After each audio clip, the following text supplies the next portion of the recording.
नमस्कार विद्यार्थियों, मैं रविंद्र कुमार दुबे, केंद्रीय विद्यालय क्रमांक 1 भुवनेश्वर से। एवरेस्ट मेरी शिखर यात्रा इस अध्याय के दूसरे भाग में आप सभी का हार्दिक स्वागत है।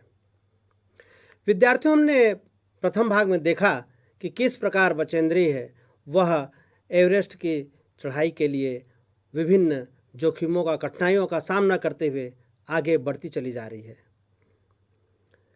कैंप क्रमांक 3 में तो वह मौत के निकट से होकर वह आई, बड़ी मुश्किल से उसकी जान बच पाई। ऐसे प्राणों की बाजी भी लगा देने का कार्य करते हुए बचेंद्री है वह पीछे नहीं हट रही है और वह एवरेस्ट की ओर बढ़ती चली जा रही है। उसने दृढ़ प्रतिज्ञा कर रखी है कि जैसे वह एवरेस्ट पर चढ़कर ही रहेगी।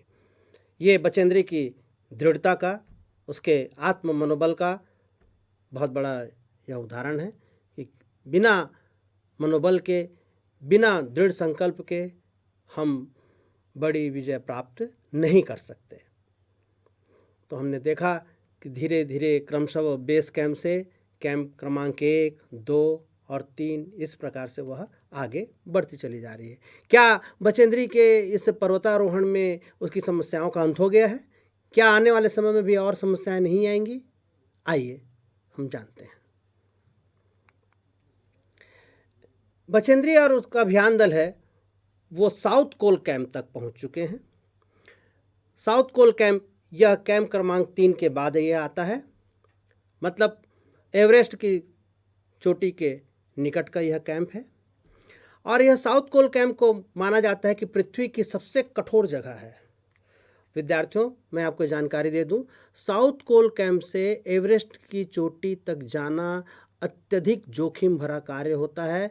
अधिकांश पर्वतारोहियों की मृत्यु साउथ कोल कैंप से एवरेस्ट शिखर के बीच में ही हुई है। इसलिए साउथ कोल कैंप के बाद के इसे साउथ कोल कैंप के जो क्षेत्र है उसे डेथ जोन भी कहा जाता है।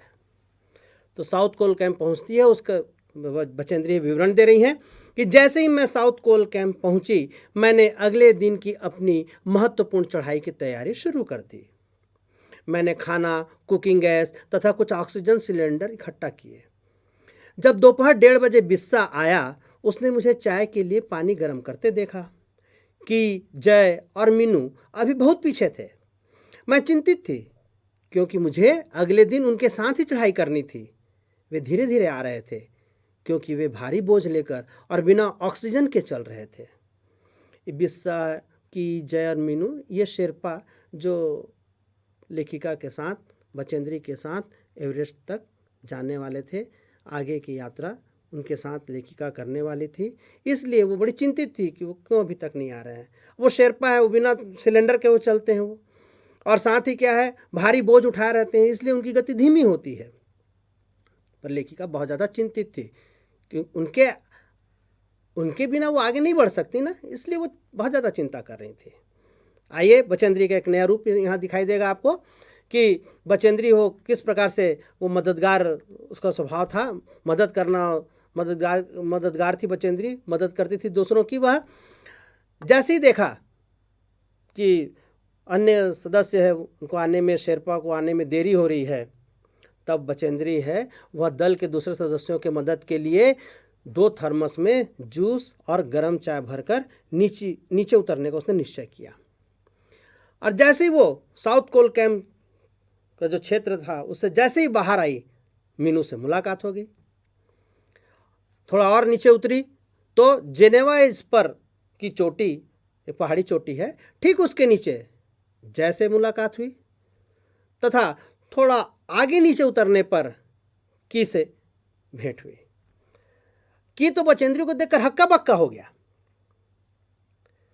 उसने बचेंद्री से कहा कि दीदी, आप इतना जोखिम उठाकर क्यों आई? बचेंद्री ने स्पष्ट उससे जवाब दिया कि मैं पर्वतारोही हूँ, दूसरों के समान मैं भी पर्वतारोही हूँ, और जब मेरी शारीरिक स्थिति अच्छी है, मैं स्वस्थ हूँ, तो मुझे भी दूसरों की सहायता क्यों नहीं करनी चाहिए, इसलिए आई। और की ये बात सुनकर वह हंस पड़ा, क्योंकि की के लिए बड़ी आश्चर्यजनक बात थी कि शेरपा की सहायता करने के लिए पर्वतारोही सामने आए। नहीं तो शेरपा का बहुत ज़्यादा ध्यान पर्वतारोही ही रखते हैं। वो तो एक प्रकार से वो कुली की तरह ही उनके साथ व्यवहार किया जाता है कि जो क्या है, भारी बोझ को उठाकर चलने वाले, साथ देने वाले, बस। तो यहाँ पर मानवता दिखाई दे रही है बचेंद्री के व्यवहार में। अगले दिन सुबह 4 बजे बचेंद्री उठती है, बर्फ़ पिघलाकर चाय बनाती है। वह ध्यान रखिएगा, पानी भी नहीं मिलता वहाँ पर, पानी जम जाता है, इतनी ज़्यादा ठंड है। तो चाय भी बनानी है तो बर्फ़ को पिघलाया जाता, तब उसका पिघला हुआ रूप पानी के रूप में मिलता है। और हल्का नाश्ता कर 5:30 बजे तंबू से बाहर निकली बचेंद्री। नाश्ता भी वहाँ पर ज़्यादा आप भारी नाश्ता नहीं कर सकते, आप ज़्यादा मात्रा में नाश्ता नहीं की जा सकती वहाँ पर, फिर सुस्ती आएगी। तो इसलिए चॉकलेट और हल्का फुल्का नाश्ता लेकर वो बाहर निकली। बाहर अंगदोर जी के अलावा कोई नहीं था। अंगदोर जी ये बड़े अनुभवी शेरपा, तो वो उनके अलावा और कोई भी नहीं था उस समय।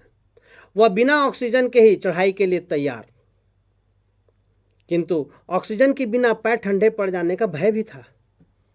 अंगदोर जी ने बिल्कुल निर्णय ले कर रखा था कि मैं बिना सिलेंडर के ही, बिना ऑक्सीजन के ही मैं एवरेस्ट पर चढ़ूँगा। परंतु बिना ऑक्सीजन सिलेंडर के जाना बड़ा जोखिम भरा होता है। ऑक्सीजन की कमी के कारण पैर ठंडा पड़ सकता है, ये डर भी था। परंतु अंगदोर जी पीछे हटने वाले व्यक्तियों में से नहीं थे और तुरंत ही वो चढ़ाई शुरू करने के लिए वो तत्पर थे। अंगदोर जी रुकने के लिए तैयार नहीं थे, नहीं अब चलना है। अब एक ही दिन में साउथ कोल से चोटी तक जाना, एवरेस्ट चोटी तक, और वापस आना बहुत कठिन था और श्रम साध्य था, मतलब बहुत मेहनत लगती, क्योंकि ऐसा तो है नहीं कि एक शाम तक पहुंच गए एवरेस्ट में, फिर रात वहाँ बिताए, फिर दूसरे दिन सुबह वहाँ से उतरकर नीचे की ओर आए। तो रात्रि वहाँ विश्राम नहीं किया जा सकता। शाम के समय बहुत ज़्यादा ठंड बढ़ जाती है, व्यक्ति तो वहाँ जम जाएगा। बर्फीली तूफान का सामना कर पाना संभव नहीं था। तो होता ये था कि शेरपा और पर्वतारोही जानते थे कि साउथ कोल से एवरेस्ट तक जाना और वापस आ जाना है एक ही दिन में, शाम होने से पहले भी, और ये आसान कार्य नहीं था। आगे की चढ़ाई और कठिन थी, दुर्गम थी। फिर भी बचेंद्री है, अंगदोर जी पर उसको पूरा विश्वास था और स्वयं की जो आरोहण क्षमता थी, जो पर्वत पर चढ़ने की जो खुद की उसकी क्षमता थी और जो कर्मठता थी, उसके प्रति बचेंद्री आश्वस्त थी कि नहीं, जाके आया जा सकता है, एक ही दिन में हम साउथ कोल से चोटी तक जाके आ सकते हैं। बस अब एवरेस्ट शिखर की ओर दोनों बढ़ चलते हैं, अंगदोर जी और बचेंद्री। वो बचेंद्री बता रही है, विवरण लिख रही है कि सुबह 6:20 पर जब अंगदोर जी और मैं साउथ कोल से बाहर आ निकले तो दिन ऊपर चढ़ आया था। हल्की हल्की हवा चल रही थी, लेकिन ठंड भी बहुत अधिक थी। मैं अपने आरोही उपस्कर में काफ़ी सुरक्षित और गर्म थी। हमने बगैर रस्सी के ही चढ़ाई की। अंगदोर जी एक निश्चित गति से ऊपर चढ़ते गए और मुझे भी उनके साथ चलने में कोई कठिनाई नहीं हुई। ध्यान रखिएगा विद्यार्थियों, हिमालय क्षेत्र में सूर्य की किरणें जल्दी पहुंचती हैं, इसलिए सुबह ही ज़्यादा रोशनी होती है। ऐसा लगता है जैसे दिन चढ़ गया है, 8-9 बज रहे हैं, सुबह 6 बजे ही ऐसा लगता है जैसे 8-9 बज रहे हों, इस प्रकार की रोशनी वहाँ फैल जाती है। साथ ही पर्वत, वह बर्फीला क्षेत्र है, तो बर्फीली चोटियों से सूर्य की किरणें टकरा कर क्या होती है, परावर्तित होती हैं, रिफ्लेक्ट होती हैं, तो पूरा क्षेत्र वो जगमगा सा जाता है। हवा हल्की थी पर ठंड ज़्यादा थी, पर ये सुरक्षित थी बचेंद्री, क्योंकि उसके पास क्या थे, आरोही उपस्कर। आरोही उपस्कर मतलब सामान। जो पर्वतारोही जो होते हैं, पर्वत पर चढ़ने वाले होते हैं, उनके पास बहुत सारे सामान होते हैं। उनके पास इस प्रकार से की पोशाक होती है जिससे ठंड से रक्षा हो सके। उनके पास बर्फ़ पर चोट करने के लिए, बर्फ़ पर अपने पैर टिकाने के लिए जो फावड़े होते हैं, कुदाल जैसा होता है, वो चीज़ें होती हैं। तो ये सब चीज़ें थी, उससे वो सुरक्षित थे। और जो जिस प्रकार की पोशाक पहनी हुई थी उससे वो अपने आप को गर्म महसूस कर रहे थे। बिना रस्सी के चढ़ाई चढ़ने की इन्होंने कोशिश की है, ऊपर चढ़ते चले जा रहे हैं। जैसे अंगदौर जी है आगे बढ़ते चले जा रहे हैं, बिल्कुल उसी के पीछे पीछे बचेंद्री भी ऊपर चढ़ती गई। कठोर बर्फ थी आगे, जमे हुए बर्फ की सीधी एवं ढलाऊ चट्टानें बहुत ज़्यादा सख्त थीं, भुरभुरी भी थी। ऊपर की जो ताज़ी बर्फ रहती है वो थोड़ी भुरभुरी रहती है, पर नीचे की जो चट्टान जो बर्फ है वो जम जाने के कारण क्या है, कठोर चट्टान के रूप में, और उस पर पैर रखना, अपना संतुलन बनाए रखना बहुत कठिन होता है। आपने कभी देखिएगा, आप बर्फ़ की सिल्लियाँ भी यदि आप हाथ से उठाना चाहेंगे तो बर्फ़ की सिल्ली फिसलती है हाथ से, तो उसी प्रकार से बर्फीली चट्टान पर पैर टिकाए रखना बड़ा मुश्किल होता है। इसलिए वहाँ पर्वतारोहियों को क्या करना पड़ता है, बर्फ़ काटने के लिए फावड़े का इस्तेमाल करना पड़ता है, और बचेंद्री ने भी यही कार्य किया। फावड़े के इस्तेमाल करके वह सख्ती से फावड़ा चलाना पड़ता था, ताकि बर्फ़ की जो धरती है, जो बर्फ़ जमी हुई बर्फ़ है, वो उसे काटा जा सके और उस पर पैर टिकाया जा सके। खतरनाक स्थलों पर विशेष सावधानी बरतनी पड़ रही थी, क्योंकि वह ऐसा दुर्गम क्षेत्र है और ऐसी ढाल वाला क्षेत्र है कि पैर फिसला कि व्यक्ति सीधा नीचे गहराइयों में। अब आगे बढ़ते हुए 2 घंटे से कम समय में वे शिखर कैंप पहुंच जाते हैं। शिखर कैंप मतलब एवरेस्ट से ठीक नीचे वो पहुंच जाते हैं। अंगदौर जी है वो थकान संबंधी प्रश्न करते हैं बचेंद्री से कि क्या तुम थक गई हो। बचेंद्री जवाब देती है नहीं। अंगदौर जी आश्चर्यचकित रह जाता है और आनंदित भी, खुश भी होते हैं वो। और अंगदौर जी जानकारी देते हैं कि पहले वाले दल द्वारा शिखर कैंप पहुंचने में 4 घंटे का समय लगा था, जिसको अंगदौर जी और बचेंद्री ने 2 घंटे में पूरा किया।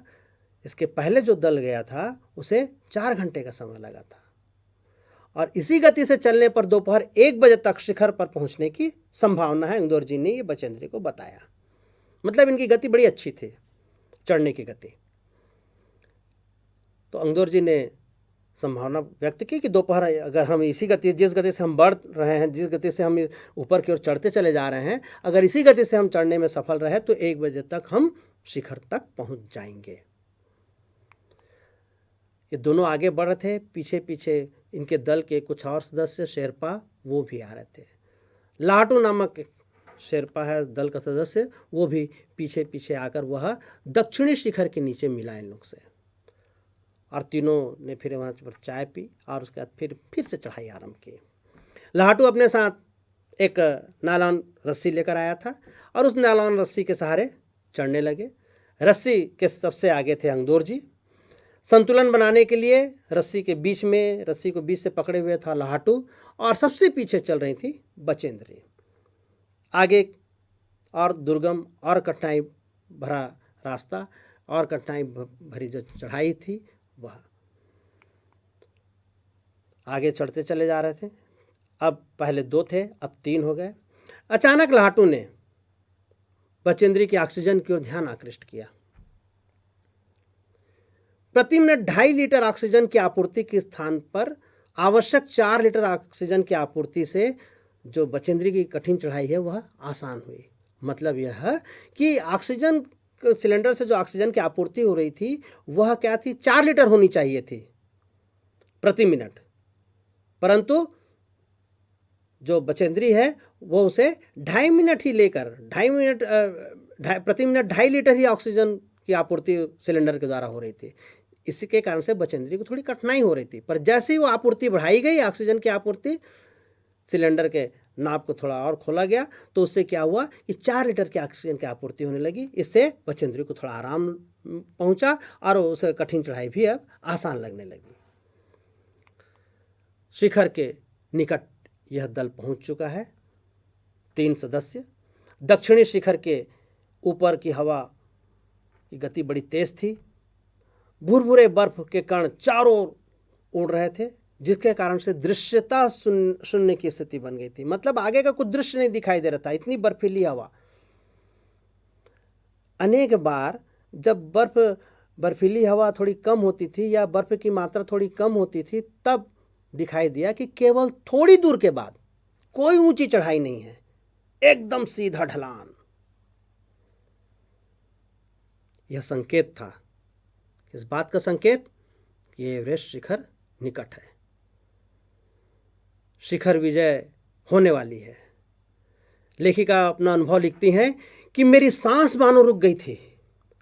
मुझे विचार कौन था कि सफलता बहुत नजदीक है।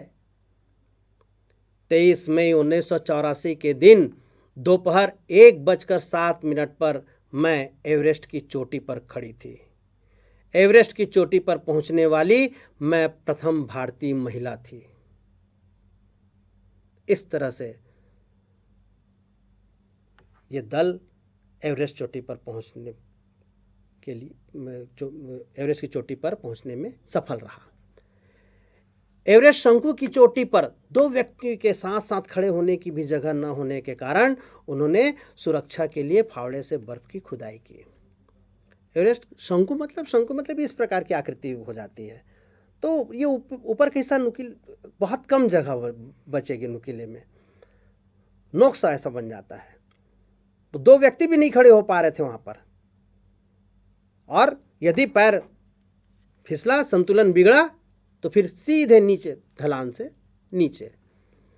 तो इसलिए बर्फ की खुदाई की गई फावड़े से, ताकि वहां पर पैर जमाकर खड़ा हुआ जा सके। और उसके बाद बचेंद्री ने घुटने के बल बैठकर बर्फ पर माथा लगाया, आदर सम्मान दिया, क्योंकि अब इस विजय के बाद फिर तो बचेंद्री का मान सम्मान बढ़ने वाला था। जैसा कि आप लोगों ने देखा होगा, कुछ कलाकार होते हैं मंच पर जब चढ़ते हैं तो मंच को प्रणाम करते हैं।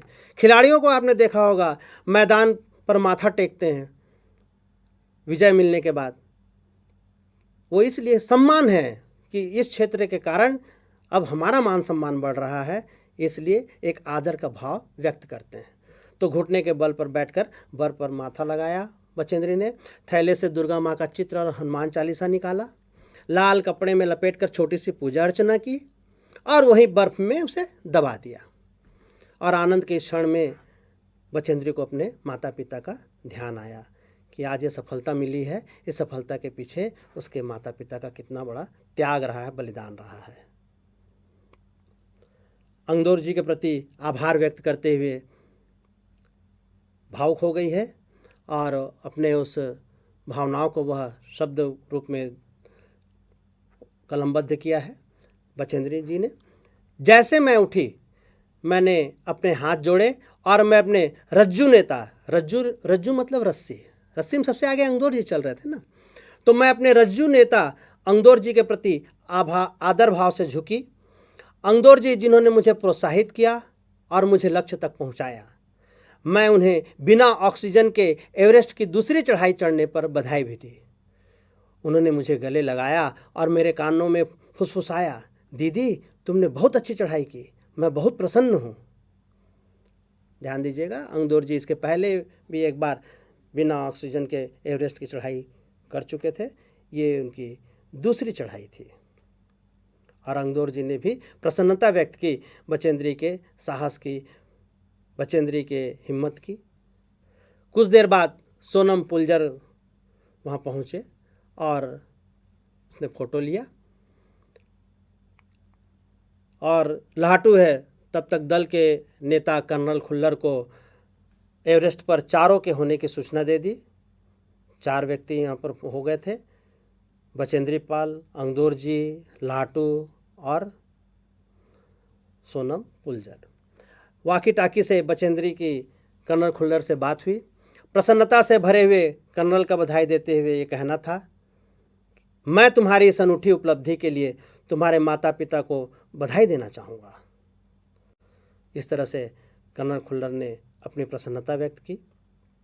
और साथ ही कर्नल खुल्लर ने यह भी कहा कि अब जब तुम वापस आओगी दुनिया में तो तुम्हें दुनिया बदली हुई नज़र आएगी। जो दुनिया तुम अपने पीछे छोड़ गई थी वह दुनिया अब तुम्हें नहीं मिलेगी। उनका कहने का मतलब था कि अब जब तुम इतनी बहुत बड़ी सफलता तुम्हें मिल गई है तो तुम्हारे लिए सब कुछ बदल जाएगा, लोगों के मन में तुम्हारे प्रति अलग भावनाएं होंगी, अलग मान सम्मान का भाव होगा, तुम्हें सब तुम्हारी प्रशंसा करेंगे। अब तुम उस प्रकार की बचेंद्री, सामान्य जो युवती थी वो बचेंद्री नहीं रहोगी, तुम्हारा एक अलग नाम अब हो गया है, तुम एक अलग व्यक्तित्व की तुम स्वामिनी हो गई हो। तो इस प्रकार से संसार के लोगों के मन में तुम्हारे प्रति एक अलग भाव आएगा, एक आदर सम्मान का भाव जागेगा, ये कहने का उनका आशय था। और फिर हुआ भी, समाचार में फिर ये प्रसारित होने लगा। जहाँ कर्नल खुल्लर के बधाई के साथ ही अध्याय समाप्त होता है। और वास्तव में कर्नल खुल्लर ने जो बात कही थी वो सच भी होती है, क्योंकि उसके बाद समाचार पत्रों में बधाई और प्रशंसा के शब्द बचेंद्री के लिए प्रयोग किए जाते हैं। आइए शिखर यात्रा के कुछ कैंप थे, उसके दृश्य देख लें थोड़ा। बेस कैंप से फिर आते हैं कैंप नंबर 1, 2, 3, 4 और फिर शिखर। तो इतनी सब कैंप को पार करते हुए बचेंद्री है वो शिखर तक पहुंचती है। बचेंद्री ही अकेली भारतीय ऐसी महिला नहीं है जिसने साहस का परिचय दिया हो। बचेंद्री है अनेक भारतीय महिलाओं के लिए प्रेरणा स्रोत बनी, जिसके कारण से भारतीय महिलाओं में एक आत्मविश्वास जागा। और कुछ ऐसी साहसी भारतीय महिलाओं के बारे में भी हम जान लें। सबसे पहले मैं आप लोग को बताना चाहूँगा मैरी कॉम के बारे में, कि महिला मुक्केबाजी में मैरी कॉम के मुक्के को भारत ही नहीं पूरी दुनिया मान चुकी है। लंदन ओलंपिक में कांस्य पदक जीतने वाली मैरी कॉम बॉक्सिंग में 5 बार विश्व विजेता का खिताब भी हासिल कर चुकी हैं। बॉक्सिंग में देश का नाम रोशन करने के लिए भारत सरकार ने 2003 में उन्हें अर्जुन पुरस्कार से सम्मानित किया। 2006 में उन्हें पद्मश्री से सम्मानित किया गया। तो ये महिलाएं इस प्रकार से आगे बढ़ते हुए वो बता रही हैं कि वो पुरुषों से कम नहीं है। दूसरी एक भारतीय महिला का परिचय देना चाहूँगा, अरुणिमा सिन्हा। अरुणिमा सिन्हा एवरेस्ट पर चढ़ने वाली पहली अपंग भारतीय महिला है। ध्यान रखिएगा, अपंग भारतीय महिला है। अपंग होते हुए भी एवरेस्ट पर चढ़ने जैसा साहसिक कार्य करने में सफल रही। अरुणिमा सिन्हा से फिर से एक बार साबित कर दिया गया कि दृढ़ निश्चय, विश्वास और लगन से अगर कोई काम किया जाए तो एक दिन सफलता ज़रूर मिलती है। नकली पैर होने के बावजूद दुनिया की सबसे ऊंची चोटी माउंट एवरेस्ट पर फतह करने वाली भारत की साहसी बेटी ने सिद्ध कर दिया कि जब वो नकली पैरों के सहारे एवरेस्ट पर चढ़ सकती है तो हम जिंदगी में आने वाली छोटी बड़ी मुश्किलों का सामना क्यों नहीं कर सकते। तो ये कुछ भारतीय महिलाएं जिन्होंने अपने साहस का परिचय दिया है। आइए दूसरे भाग जो हमने जिसका अध्ययन किया उसके कुछ प्रश्नों और उत्तर के बारे में चर्चा कर लें। लेखिका को देखकर की हक्का बक्का क्यों रह गया। आपको याद होगा साउथ कोल में जब लेखिका इंतज़ार कर रही थी और जब की और उसके 2 अन्य साथी वो पिछड़ गए थे, जल्दी नहीं आ रहे थे, तब लेखिका उनकी सहायता के लिए नीचे आ गई। कि लेखिका को देखकर, बचेंद्री को देखकर हक्का बक्का रह गया था। क्यों रह गया था? इसका उत्तर इस प्रकार से होगा। लेखिका को की, जय और मीनू के साथ एवरेस्ट की चढ़ाई करनी थी, किंतु भारी बोझ के कारण वे बहुत पीछे थे।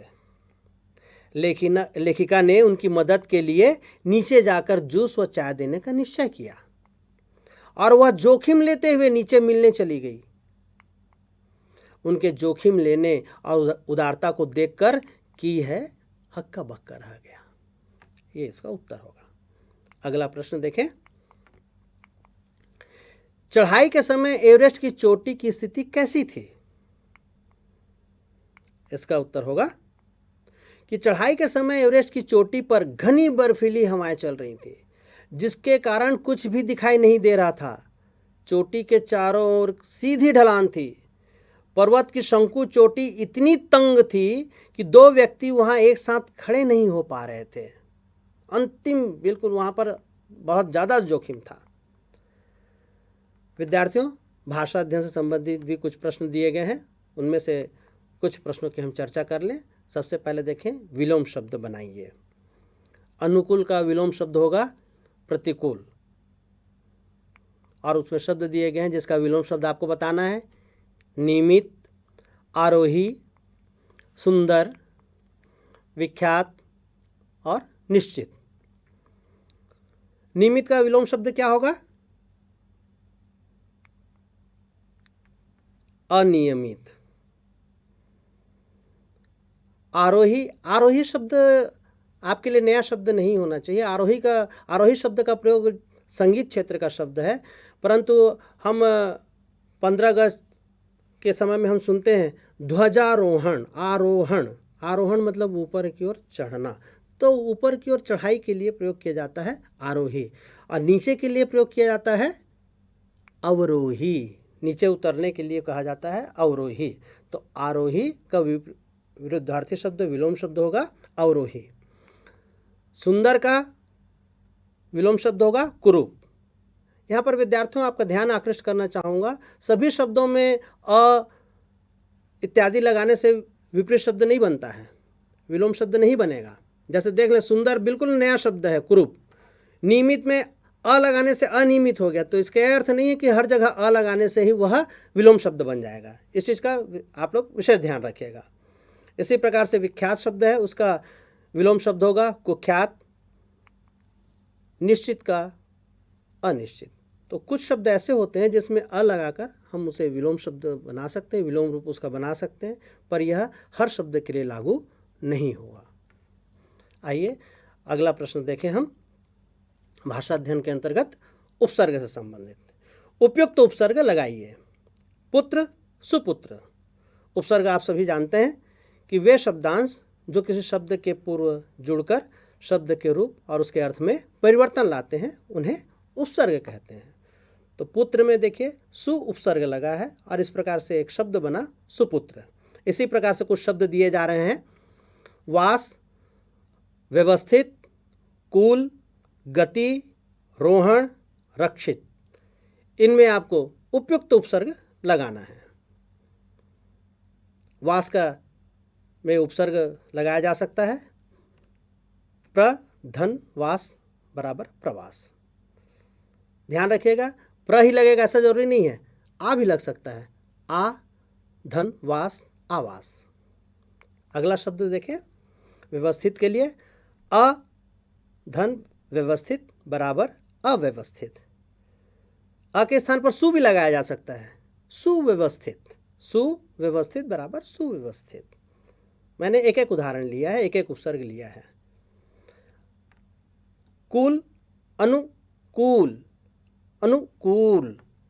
आप यहाँ पर अनु के स्थान पर प्रति भी लगा सकते हैं, तो शब्द बन जाएगा प्रतिकूल। अगला शब्द गति, उसमें उपसर्ग लगेगा प्रगति, प्रगति। रोहण के लिए आर उपसर्ग लगाने से बनेगा आरोहण, आरोहण। यहाँ पर वही बात, फिर आ के स्थान पर अव भी लगा सकते हैं, अवरोहण शब्द उससे बनेगा। रक्षित, सु धन रक्षित बराबर सुरक्षित। तो इस प्रकार से ये भाषा अध्ययन संबंधी 2 अभ्यास मैंने आप लोगों को कराए। आपके लिए एक परियोजना कार्य है। अध्याय के अंत में मैंने कुछ साहसी महिलाओं की चर्चा की थी और आप उन महिलाओं के बारे में भी जानकारी इकट्ठा कर सकते हैं। और इस पूरे अध्याय को आपने देखा कि लेखिका ने अपनी एक विवरण शैली का प्रयोग किया है। तो लेखिका की यात्रा विवरण शैली का अनुसरण करते हुए अपने जीवन की किसी रोमांचक यात्रा का विवरण लिखिए। शब्द सीमा है 200, लगभग 200 शब्दों में आपको लिखना है। जिस प्रकार से लेखिका ने अपनी यात्रा का विवरण लिखा है, बिल्कुल वही शैली आपको भी अपनानी है। और आपके जीवन में कोई ना कोई ऐसी रोमांचक यात्रा हुई होगी जिसमें कुछ घटनाएं घटी होंगी, जिसमें बिल्कुल मन है वो डर से भर गया होगा, फिर मुसीबतें आई होंगी, कैसे उसका सामना किया होगा। तो ऐसी कुछ कोई ना कोई रोमांचक यात्रा आपकी रही हो, उसके बारे में विवरण लिखना है। शैली अपनानी है लेखिका बचेंद्री पाल की तरह। यहाँ पर यह भाग पूर्ण होता है और इस प्रकार से हमने एवरेस्ट मेरी शिखर यात्रा अध्याय के माध्यम से हमने सीखा, हमने जाना कि यदि दृढ़ संकल्प की भावना हो तो असंभव कार्य को भी संभव किया जा सकता है। और साथ ही इस अध्याय से हमने एक महत्वपूर्ण बात यह भी सीखी कि नारियों को किसी भी तरह से हमें कमज़ोर नहीं मानना चाहिए। नारियों को भी अवसर मिलने पर वह अपनी शक्ति वह प्रदर्शित कर सकती हैं, वह यह सिद्ध कर सकती हैं कि जो कार्य पुरुष कर सकते हैं वो कार्य स्त्रियां भी कर सकती हैं। आप सभी का बहुत बहुत धन्यवाद।